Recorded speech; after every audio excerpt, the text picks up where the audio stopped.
ಬಂಧುಗಳೇ, ಸಾಮಾಜಿಕ ಮಾಧ್ಯಮದಲ್ಲಿ ಮತ್ತೊಂದು ವಿಡಿಯೋ ವೈರಲ್ ಆಗಿರ್ತಕ್ಕಂಥದ್ದು. ನೋಡಿ, ಚಹಾ ಮಾರ್ತಕ್ಕಂಥ ರೈಲುಗಳಲ್ಲಿ ಚಹಾ ಮಾರ್ತಕ್ಕಂಥ ವ್ಯಕ್ತಿಯ ಎಂತಹ ನೀರಿನಲ್ಲಿ ಎಂತಹ ಸ್ವಚ್ಛ ಜಾಗದಲ್ಲಿ ತನ್ನ ಪಾತ್ರೆಯನ್ನು ವಾಶ್ ಮಾಡ್ತಾ ಇದ್ದಾನೆ ಮತ್ತು ನೀರನ್ನು ಕೂಡ ಅದೇ ಪಾತ್ರೆಯಲ್ಲಿ ತುಂಬಿಕೊಂಡು ಹೋಗ್ತಾ ಇದ್ದಾನೆ. ಒಂದು ಸಾರಿ ರೈಲುಗಳಲ್ಲಿ ಅಥವಾ ನೀವು ಬೇರೆ ಎಲ್ಲಾದರೂ ಕೂಡ ಚಲಿಸಬೇಕಾದ್ರೆ ಎಲ್ಲೋ ನೀವು ಹೋಗಬೇಕಾದ್ರೆ ಸ್ವಲ್ಪ ಎಚ್ಚರಿಕೆಯಿಂದ ನೀವು ಯಾವ ಜಾಗದಲ್ಲಿ ಟೀ ಕುಡಿತಾ ಇದ್ದೀರಾ, ನೀವು ಯಾವ ಜಾಗದಲ್ಲಿ ಊಟ ಮಾಡ್ತಾ ಇದ್ದೀರಾ, ನೀವು ಯಾವ ಜಾಗದಲ್ಲಿ ನಾಷ್ಟ ಮಾಡ್ತಾ ಇದ್ದೀರಾ ಸ್ವಲ್ಪ ಗಮನಿಸ್ತಕ್ಕಂಥದ್ದು ಇಂತಹ ವಿಡಿಯೋಗಳಿಂದ ನಾವು ಕೂಡ ಕಲಿಬೇಕಾಗಿದೆ ಬಂಧುಗಳೇ.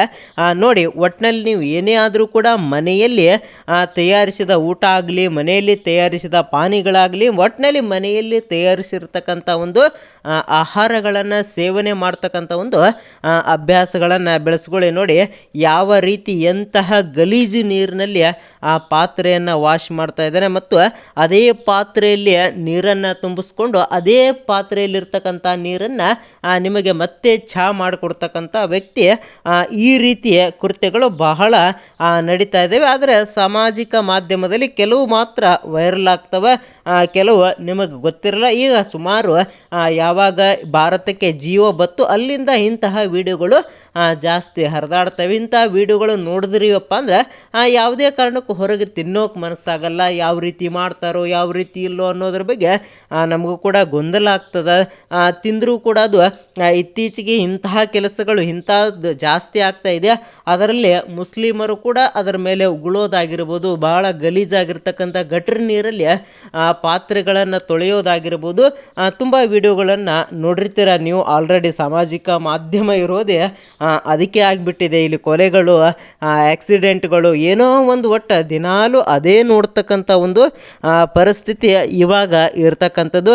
ಅದು ಏನೇ ಇರಲಿ, ನೀವು ಊಟ ಮಾಡ್ತೀರಪ್ಪ ಅಂದ್ರೆ ಅದು ಎಲ್ಲಿಂದ ಊಟ ಮಾಡ್ತಾ ಇದ್ದಾರೆ, ಹೇಗೆ ಇದೆ, ಅಲ್ಲಿ ಸ್ವಲ್ಪ ಬಹಳ ಅನಿವಾರ್ಯ ಇದ್ದರೆ ಮಾತ್ರ ಹೊರಗಡೆ ಊಟ ಮಾಡ್ತಕ್ಕಂಥ ಒಂದು ವ್ಯವಸ್ಥೆಯನ್ನು ಮಾಡಿ. ಹೊರಗಡೆ ಚಹಾ ಕುಡಿತಕ್ಕಂಥ ವ್ಯವಸ್ಥೆ ಬೇಡವೇ ಬೇಡ. ಯಾಕಂದ್ರೆ ಅವ್ರು ಯಾವ ರೀತಿ ಮಾಡ್ತಾರೋ, ಇಲ್ಲಿ ಟ್ರೈನ್ಗಳಲ್ಲಿ ಅಷ್ಟೇ ಅಲ್ಲ ಬಂಧುಗಳೇ, ಹೊರಗೂ ಕೂಡ ಇಲ್ಲಿ ರೋಡ್ ಬದಿಯಲ್ಲಿ ಮಾಡ್ತಾರೆ. ಅವರು ಕೂಡ ಎಲ್ಲರೂ ಕೂಡ ಕೆಟ್ಟದಾಗಿ ಮಾಡ್ತಾರಂತ ನಾನು ಹೇಳ್ತಾ ಇಲ್ಲ. ಕೆಲವೊಬ್ಬರು ಮಾತ್ರ ಈ ರೀತಿ ಮಾಡಿ ಎಲ್ಲರ ಹೆಸರನ್ನು ಕೆಡಿಸ್ತಕ್ಕಂಥದ್ದು. ಒಟ್ಟಿನಲ್ಲಿ ನೀವು ಕೂಡ ಮನೆಯಲ್ಲೇ ಚಹಾಗಳನ್ನು ಮಾಡಿಕೊಂಡು, ಹಾಲಿಲ್ಲ ಅಂದರೂ ಪರವಾಗಿಲ್ಲ, ಬ್ಲ್ಯಾಕ್ ಟೀಗಳನ್ನು ಕುಡಿತಕ್ಕಂಥ ಅಭ್ಯಾಸಗಳನ್ನು ಮಾಡಿಕೊಳ್ಳಿ. ಶುಗರನ್ನು ಬಿಟ್ಟರೆ ಹೆಲ್ತಿಗೂ ಕೂಡ ಬಹಳ ಒಳ್ಳೆಯದಿದೆ. ಚಹಾ ಕುಡಿದಿದ್ರೂ ಒಳ್ಳೆಯದು, ಕುಡಿಬೇಕು ಅನಿಸಿದ್ರೆ ಮನೆಯಲ್ಲೇ ಕುಡಿತಕ್ಕಂಥ ಒಂದು ವ್ಯವಸ್ಥೆ ಇರಲಿ. ಒಟ್ಟಿನಲ್ಲಿ ಇಂತಹ ವಿಡಿಯೋಗಳನ್ನು ನೋಡಿದ ಮೇಲೆ ನಮಗೆ ಹೊರಗೆ ತಿನ್ನೋಕ್ಕೆ ಮನಸ್ಸೇ ಬರೋದಿಲ್ಲ. ಆದ್ದರಿಂದ ನೀವು ಕೂಡ ಸ್ವಲ್ಪ ಮನೆಯಲ್ಲಿರ್ತಕ್ಕಂಥ ಆಹಾರಗಳನ್ನು ಸೇವನೆ ಮಾಡ್ತಕ್ಕಂಥ ಒಂದು ವ್ಯವಸ್ಥೆಯನ್ನು ಮಾಡ್ಕೊಳ್ಳಿ ಬಂಧುಗಳೇ.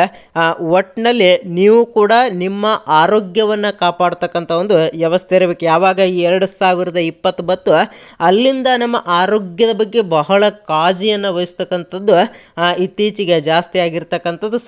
ಸಾಲಾಗಿರ್ತಕ್ಕಂಥ ರೋಗಗಳು ಬರ್ತಾ ಇದ್ದಾವೆ, ಸಾಲಾಗಿರ್ತಕ್ಕಂಥ ಹೆಣಗಳು ಬೀಳ್ತಾ ಇದ್ದಾವೆ.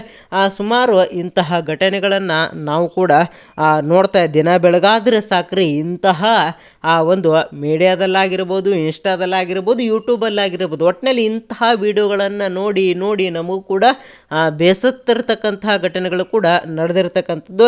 ಇಂತಹ ವಿಡಿಯೋಗಳು ಮಕ್ಕಳ ಮೇಲಾಗಿರ್ಬೋದು, ವಯಸ್ಕರ ಮೇಲಾಗಿರ್ಬೋದು, ಎಲ್ಲರ ಮೇಲೂ ಕೂಡ ಪರಿಣಾಮ ಬೀರ್ತಕ್ಕಂಥದ್ದು. ಬೀರಲಿ. ಒಟ್ಟಿನಲ್ಲಿ ಮನೆಯಲ್ಲಿ ಊಟ ಮಾಡ್ತಕ್ಕಂಥ ಜನಸಂಖ್ಯೆ ಜಾಸ್ತಿ ಆಗಬೇಕು, ಹೊರಗಡೆ ಊಟ ಮಾಡ್ತಕ್ಕಂಥ ಜನ ಕಡಿಮೆ ಆಗಬೇಕು. ಕಡಿಮೆ ಆಗಲ್ಲ, ಬಹಳ ಅನಿವಾರ್ಯ ಇದ್ದರೆ ಮಾತ್ರ ತಿಂತಕ್ಕಂಥ ಒಂದು ವ್ಯವಸ್ಥೆಯನ್ನು ಮಾಡಿ. ಈ ವಿಡಿಯೋ ನೋಡಿ ನಿಮಗೆ ಏನು ಅನಿಸುತ್ತೆ ಅಂತಕ್ಕಂಥದ್ದನ್ನು ಕಮೆಂಟ್ ಮಾಡೋದನ್ನು ಮರಿಬೇಡಿ ಬಂಧುಗಳೇ. ನಿಮ್ಮ ಅನಿಸಿಕೆ ಬಹಳ ಇಂಪಾರ್ಟೆಂಟ್ ಆಗಿರ್ತಕ್ಕಂಥದ್ದು.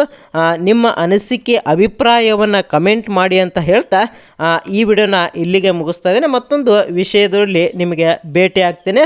ಅಲ್ಲಿವರೆಗೂ ಜೈ ಹಿಂದ್, ಜೈ ಕರ್ನಾಟಕ.